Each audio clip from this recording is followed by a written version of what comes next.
అవంతి శ్రీనివాస్ భీమిలి నియోజకవర్గం ఇతను మళ్ళీ వైసీపీ తరపున ఎమ్మెల్యేగా మన ముందుకు వస్తున్నాడు. ఇతని నీచమైన చరిత్ర ఏంటో ఒకసారి చూద్దామా? గడప గడపకి ప్రోగ్రాం సంబంధించినటువంటి ఫోటోలు అప్లోడ్ చేయలేదని ఎంపీడీఓని బండబూతులు తిట్టి మీడియాకి దొరికిపోయాడు. అంతేకాదు ఇతనికి అరగంట అవంతి అనే పేరు కూడా ఉంది. ఎందుకంటే మనోడు మంచి రసిక రాజా అనమాట. మనోడికి చాలా మంది మహిళలతో బాగా ఇవన్నీ ఉన్నాయి కాబట్టి మనోడికి అరగంట అవంతి అనే పేరు కూడా ఉంది.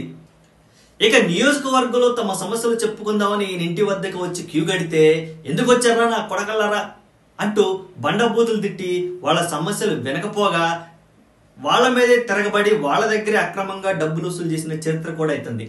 మరి ఇటువంటి నీచుల్ని ఎమ్మెల్యేగా నిలబెట్టి మన మీద వదిలితే మనం ఏమైనా ఊరుకుంటామా? చూస్తూ ఊరుకుంటామా? మరి జగన్కి బుద్ధి చెప్పాల్సిందేగా. అతను వైనాట్ 175 అన్నాడు, మనం క్లీన్ బోల్డ్ 175 అంటున్నాం. ఈసారి కొట్టే జగన్ జైలుకి వెళ్ళిపోవాలి అంతే.